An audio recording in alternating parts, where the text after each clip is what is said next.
guitar people, welcome to Have Guitar Will Travel, presented by Vintage Guitar Magazine, with your host, me, James Patrick Regan, otherwise known as Jimmy from the Deadlies, and today I'm speaking with guitarist Ghalia Volt. In our conversation, Ghalia takes us through her upcoming tour dates, her solo dates opening for Devon Allman, and her band dates when she plays with a drummer and a B3 player, and she describes the differences between the two types of shows. Ghalia discusses how she developed the ability to accompany herself on both drums and guitar without any loopers, and she describes busking in Europe and in the US when she started on guitar. Ghalia takes us through her R&B band in Brussels, Belgium when she was just 18, and she discusses how she arrived at 40s and 50s music through punk and rockabilly. Ghalia takes us through how she started playing guitar, and she takes us through her guitars and amps, a Gibson Les Paul and a lot of early Tiescos, harmonies, and early Japanese and European budget guitars, and cigar box guitars. And she talks about her 3-amp live rig. Ghalia discusses working with J.D. Simo, who produced her new album, Burn the House Down, which will be released on May 15th, and she talks about living and playing in New Orleans and her love of Brussels, Belgium, her hometown. To find out more about Ghalia, you can go to her website, GhaliaVolt.com. That's GhaliaVolt.com. Please subscribe, like, comment, share, and most of all, review this podcast. I'd really appreciate it. And please support Vintage Guitar Magazine and all the wonderful things they do for us guitar players, because they do so many wonderful things for us guitar players. Oh, and hey, if you want to support the show, you can go to patreon.com/HaveGuitarWillTravelPodcast. Here's my good friend Ghalia.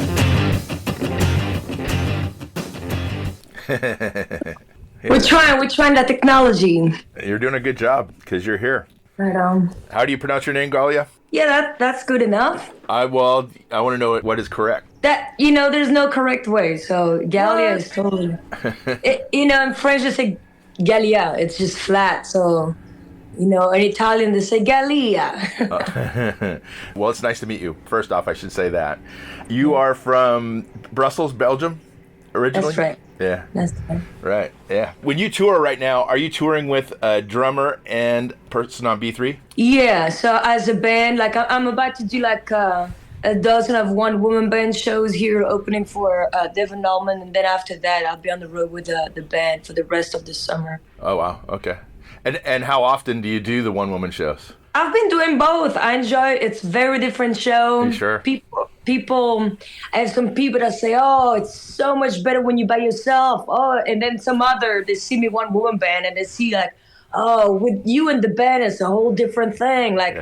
So people like both. I think they're very different energy, different songs, different guitars. It's just two different shows, and I really enjoy both of them. Right on.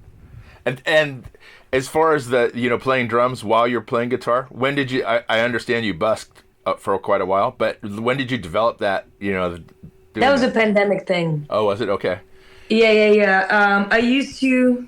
Well, before pandemic, I used to play in this local club here in New Orleans, quite often, and I would do with the band, and then I would do 2 shows by myself, and I started bringing a stump box and a little tambourine, each foot, and then during the pandemic, I finally just started messing with real drums, because it was the same thing. Yeah.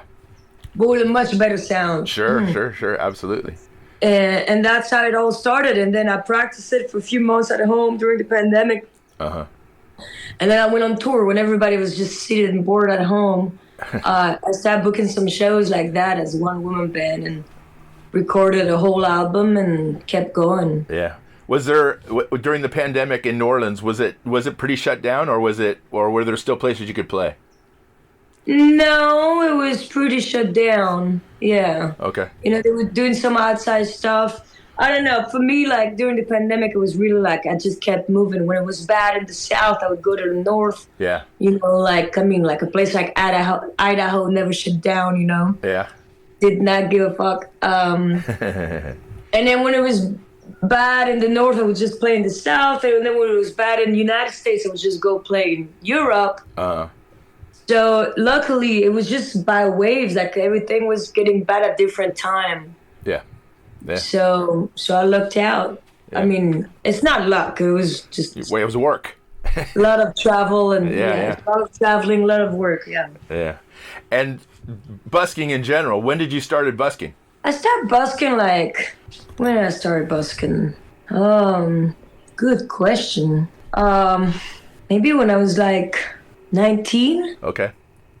Yeah. 19 years old. And then I did that for just, to be honest, just a few years. I mean, people just build that whole story. Like, what I started doing was like, I started playing in the clubs in Brussels with my R&B band, seven-piece band. I had like, saxophone, trumpet, piano, like upright bass. Oh, wow. It was a whole orchestra. I was 18 years old. Wow. And everybody else was like 50 or 60 years old in the band. In Brussels, nobody of my age grew up listening to what I was listening. So that's the only band I found, and it was a lot of fun. And then I started working in a music store. I was 18.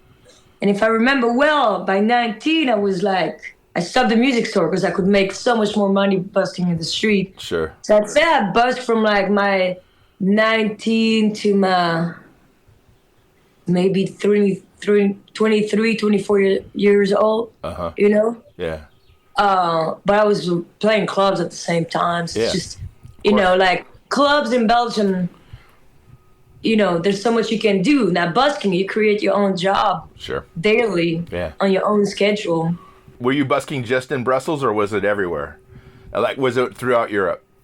No. I just busked in Europe.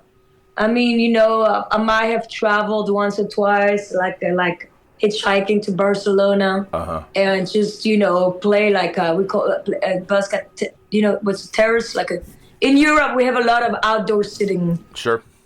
So you just like the mariachi, you just go ahead with your guitar, but really that was even before I started actually busking in Brussels. That was before that. We just do that, just like a few songs and just buy booze and and travel and bus tickets with the money we'd make like that. Yeah, so no, really I just busked intensively in Brussels and then here in New Orleans and Memphis and Nashville. Yep. Did you ever have a problem with the gypsies? It's funny you say that. I for two reasons. Number one, yes I have. We were fighting over the spots, the good spots in Europe, never here in the United States. No. So sometimes, yes, we would fight over spots, and then some other time busking is all, you can get some kind of fucking drug head just coming and trying to steal the tip jar. Yep. Sometimes you have to wait in line to get the spot that you wanted. There's a bunch of, the city in Brussels had a bunch of schedules. You could play the even hours, but not the, what's the opposite? The odd hour? Yeah, odd hours. Yeah. And then, but what's funny is that, because you mentioned gypsy, there's people write all kind of crazy stuff, but there's a bunch of people that think I am from Romania. because I'm half Spanish, and my Spanish side is from, it's got some influences of the Spanish gypsy, we call it gitano, but that's got nothing to do with Romania. I mean, we talk about 400, 500 years. So, I think it's funny, Ghalia, she's from the Rome community. I'm like, what are people saying? You ran your own band, your own R&B band when you were 18? Yeah. Have you always been very assertive? I mean, that running a band, is, especially with that many musicians, is pretty tough. Yeah, it was. Yeah, I don't know. I never thought of it. That's according to the I just do things. Yeah, right on. So yeah, it was weird for sure. I was booking the gigs and leading the band. Everybody was nice though, because for them it was just they enjoy that music so much. They were just happy to play it. Yeah. Everybody had a job. It wasn't like they were running after gigs. And at the time, I smoked a lot of weed and we just get and drink a lot of we don't say that. I'm only kidding. What kind of music were you listening to? I mean, at 18, what was your inspiration for having an R&B band? Who were you listening to? Ruth Brown, Laverne Baker, Louis Jordan, Chuck Berry, you know, Fats Domino. Little Richard is my idol. Like, I love him. You know, like Sister Rosa Tharpe. There's just a lot of R&B. When I say R&B, you know what I'm saying, like the 40s. I know what you're saying. Yeah, of course. You that was like Little Willie John and just all the piano guys. Also like, you know, and then Jack Hammer, Otis Blackwell. Yeah. You know, Wynona's Harris. But how did you get exposed to those people? Like most of the kids your age weren't listening. They were listening to something else, like Sabrina Carpenter or something like that. Techno. Rhythm and blues. So when I was a kid, so I was into punk music a lot, and then I discovered that thing called the psychobilly. Yep. And so I would go in a lot of psychobilly. It's pretty big in Europe, psychobilly and rockabilly. So I would go to those shows, and then one time, you know, it was just like, must have been like, I don't know, 16, 17 years old. It's just like, I think it's kind of like, you know, you see like Johnny Burnett. Yep. And then, you know, you discover Tiny Bradshaw, or however you say it. And I'm like, whoa, this is so much better. And then that's how, you know, you just learn that all those rockabilly tunes is just like a type version of like the very soulful rhythm and blues songs. Yeah. And I still like, you know, I liked both. It's very different, but that's how I got introduced to R&B, was with the rockabilly culture. Yeah. And how about guitar? How did you start learning guitar? Did you have a teacher, or how did that happen? Well, I'm very stubborn. No, I mean, yes. My best friend, we were like just 11 years old. Like she received a guitar and I grabbed it. I would go to hers all the time and I was playing with my thumb. I didn't even know how it works. And I started writing songs on it, although I didn't even know what was up on that neck. That's my first introduction to guitars.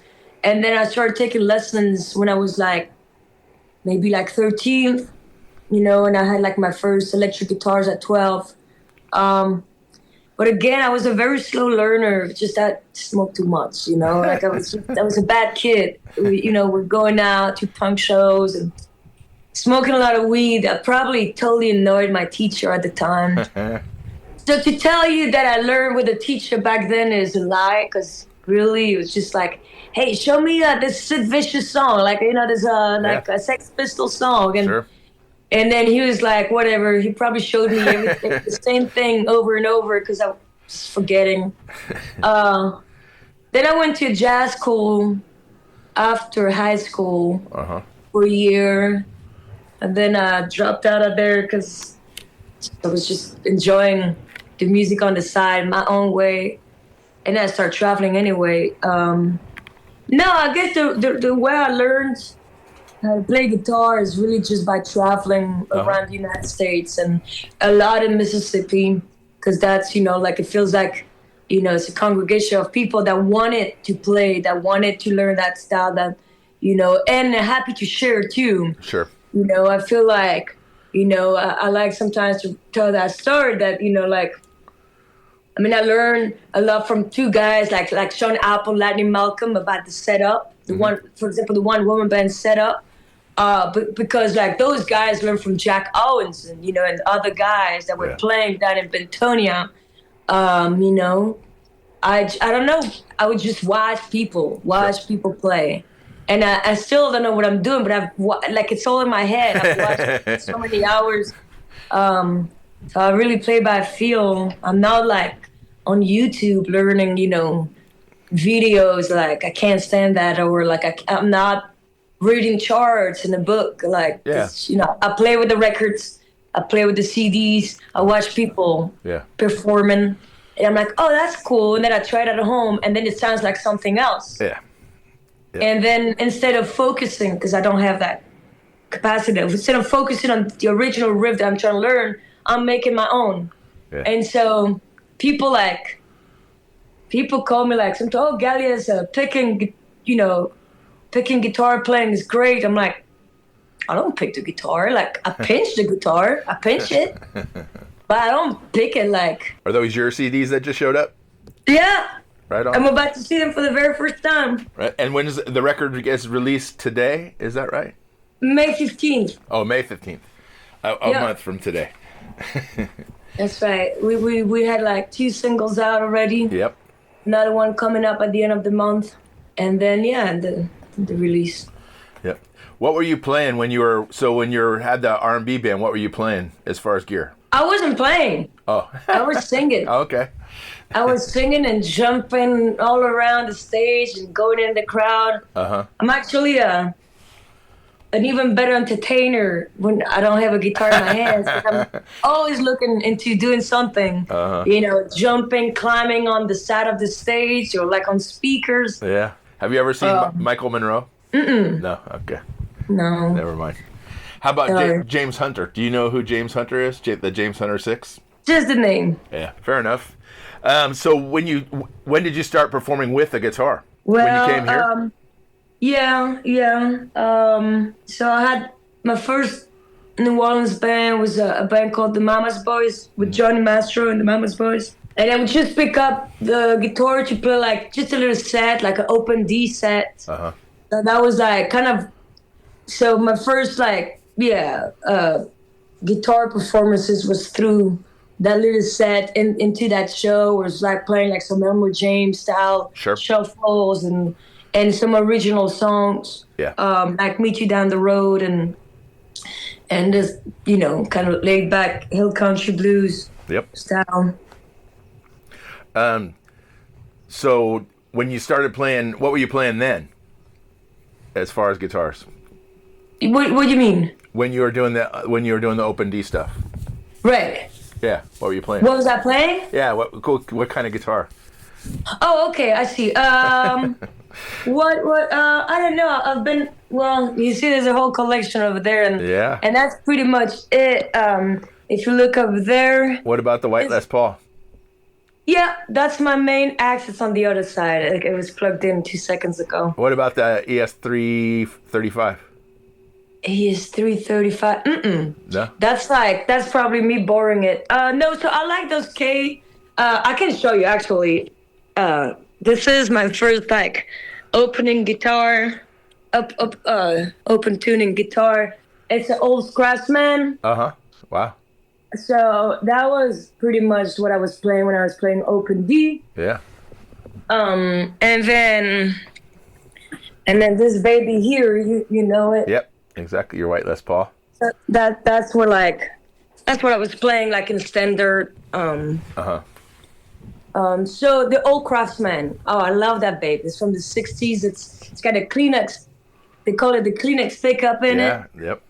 I love the lipstick and the gold foil. Yeah. What brands are those? Those behind you? Let's look at them. So that's a feather. It's part of Tiesco. Yep. Of course. It's got the gold foil on it. Yep. And then this is just like an old Tiesco. I bought it for $40 because I wanted the pickup. Right on. But turns out that I love the guitar, so I'm not gonna sell it. I mean, I'm gonna keep it the way it is. Yeah. And I got this. I forgot what number that is, but that's the Elmo James guitar. Yep. It's like the first electric K guitar they made. I forgot the K. Was it K90 or something? We're gonna say yes. Yeah. It's got the thingy here is just the quarter. The cable is coming straight out of right out of the guitar. I love that silver tone with the lipstick pickup. Of course. And then that became my main open D guitar. Okay.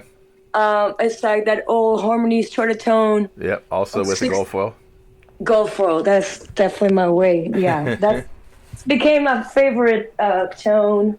And then the thing goes on and on. I got the Vox, the Bulldog Vox here. Wow. Right on. Totally original. Came in the case. Given to me by an old man who wanted me to play the guitar. He didn't want to have the guitar just sitting. Yeah. Did you pick up most of those here in the United States? Oh yeah, absolutely. Yeah. Then I have the built-in case. Oh wow. I have this is they call it the pan fry. Uh-huh. It's the steel guitar, lap steel. Yeah. it came in that beautiful snake snake cover case, and it's right heavy. on. Yeah. Very, very heavy. And then, I mean, you name it. I have all the little silver tone you can imagine. Yeah. Is that this is Gibson? Those are silver tones, and this is the Valco. Okay. It's a copy of the Gibson. Yeah. And then cigar box guitars, they're there. Yeah. They're there. Does everybody want you to play the cigar box guitars? Yeah, all the time. I do. I play them with the one woman band show essentially. And when you go out on, like, so you're going to go out on tour doing the one woman show, what are you going to use for an amp? So for amp, I split my guitar sitting on 3. Wow. I play one of the, so they're always simultaneously played. I use one of the little silver tone that I showed you. I use a bass cap, like a big, bass amp, whatever there is. Yeah. Right now, I just have the little rumble Fender. And then I use a deluxe for the clean tone. Yeah. What are you using to split the signal? ABC pedal. Like do you know whose pedal it is? Yeah, more something, more low, more tone. Morley? And more.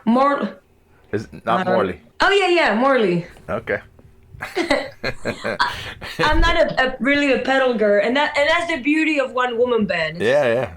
There's no effect. The tone is massive, and it comes from the 3 amps. Yeah. No reverb. Yeah, I like the little reverb on the twin or the deluxe. Yeah. And then the silver tone is just like an 8-watt. I crank the shit out of it, and it sounds dirty. and that's the thing that, it covers all the spectrum. You got like the dirty kind of edgy sound from the little silver tone, 8 watts. Then you got like the warm tone, very clear sounding with a little reverb with the Fender Deluxe or Twin or Reverb. Yep. Whatever there is fine with me. And then I have the bass cap, so I really cover all the spectrum, like of frequencies. I mean, the bass amp just adds so much bottom and roundness to my sound. I mean, I got that tone down to science, and then I like the sound of like real drums, I don't like half, people come up with like some like the farmer's drums or like that, the very thin kick drum that is just like this. Yeah. I carry everything, man. Like carry everything. 3 amps, the drum set, all the guitars, like 5 guitars, and wow. But I know my tone. Like I want to have the same tone every night. Yeah. Do you have to fly to some dates though? I do. That's harder. I have figured a way to handle that. Like with the drums, I need sandbags for sure. Yeah. And for the guitar amps, what's usually missing is the little silver tone, right? Yeah. So I found out that the little tweed Fender, like the baby one, like really, I think it's just 10 watts. The Champ. But the Champ is even better. Yeah. But I'm talking about what it's called, like the tweed. Something. I think. Yeah. Okay. The tweed. Yeah. It's like the Blues Junior. Sure. But a smaller version of it. Gotcha. 10 watts version of the Blues Junior. So if I crank that, then I can get that that Elmo James, Hondo Taylor sound that I'm looking. That's really what I'm looking for. That he's just, almost like blowing the speaker of one of those tube amps, and then top it with the bass sound and the clean sound. Sure. Who works on your guitars and your amps? Are they there in New Orleans? Yeah, I got Paul Webbs. He's our favorite guy around town.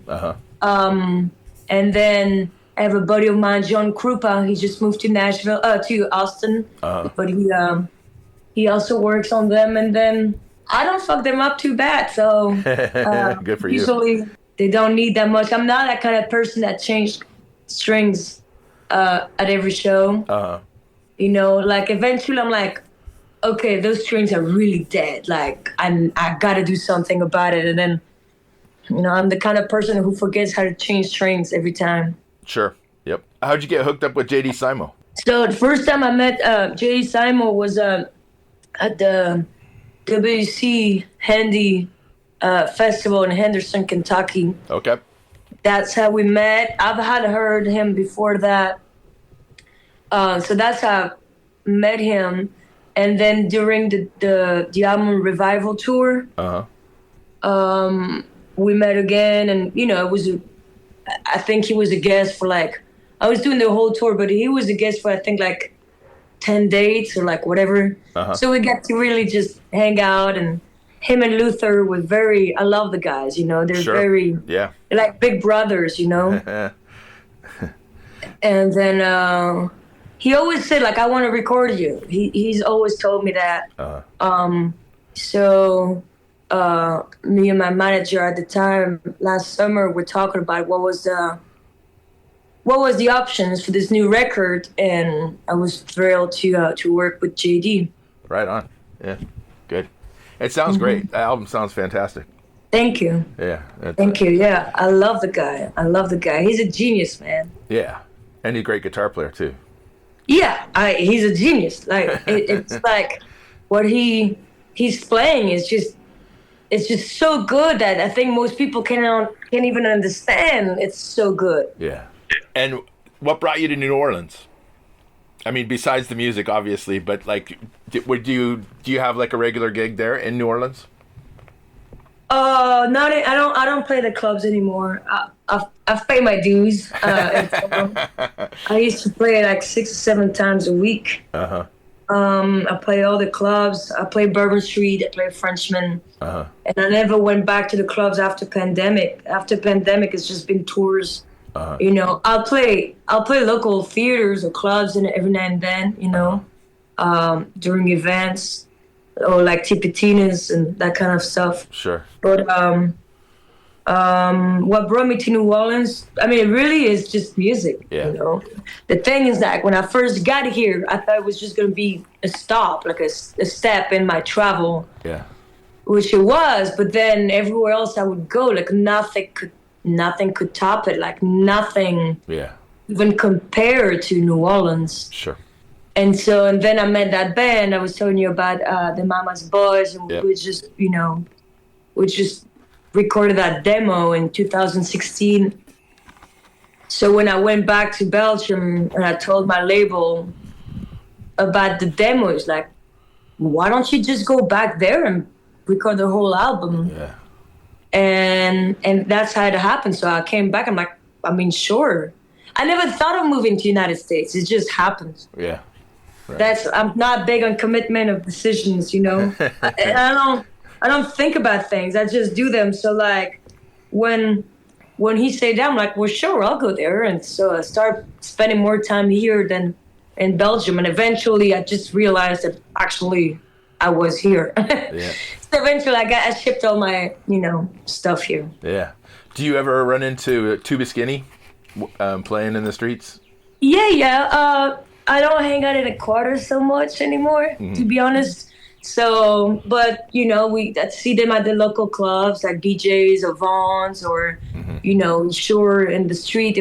Usually when you have guests, you go to the French Quarter. Yeah. I don't do them. Being on the road a lot is seeing so many people. Yeah. When I get home, I just like my own space, play my record. Yeah. Go to local joints more than the crazy quarter. Yeah. Do you ever run into Johnny Moeller from the Thunderbirds?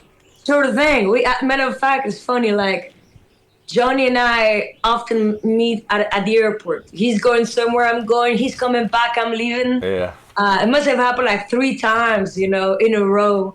We were and then we do the whole line together, going through customs. I love the guy. He's amazing. Yeah. Yeah. And so what do you do outside of music? What do you do for fun? I like to cook. I like to shoot pool. Right on. I like to listen records. Yeah. Hunt for records. Mm-hmm. Hunt for thrift. Clothes. Sure. And then work out. Do some Normal stuff. Take care of the mind and body. Yeah. We talk about vintage guitars. There's a lot of options here. Yes, there is, for sure. It's just that I love them so much, and the cheapest, the best, Sure. I'm not into like those 10K guitars like this over there. I bought that little Tiesco for $40. Wow. Went out there in the bayou and find this old man. It's like, well, I have this. And then he showed me the Elmore James guitar. And I was like, oh my God. But, it's all about finding the right deal. Uh-huh.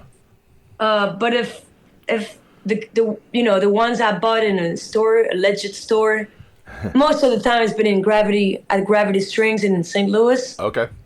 That's kind of been like my little, Sure. when I tour to St. Louis, that's first thing I do is I go to, where are you located? I'm north of San Francisco.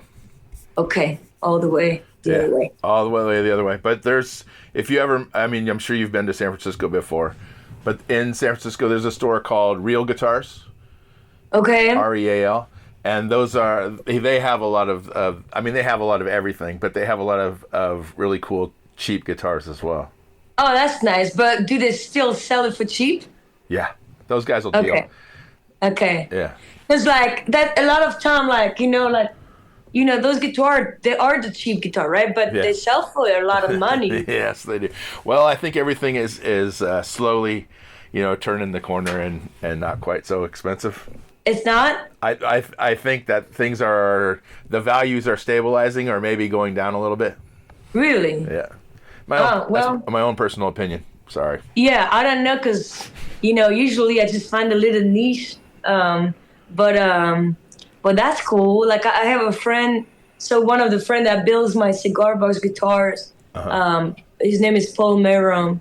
He's a great guy, and, he builds all kind of crazy guitars, but I know he goes and somewhere close to LA, or Hollywood. Yeah. Because he always finds this amazing old craftsmen, Sure. plays, and then he modifies them and creates some crazy guitars with like matchbox frets and it's some amazing work. And then the license plate guitar that I play, that he makes them. Does everybody go crazy when you pull out the license plate guitar? Oh yeah, they do. They love it. Yeah, they love it.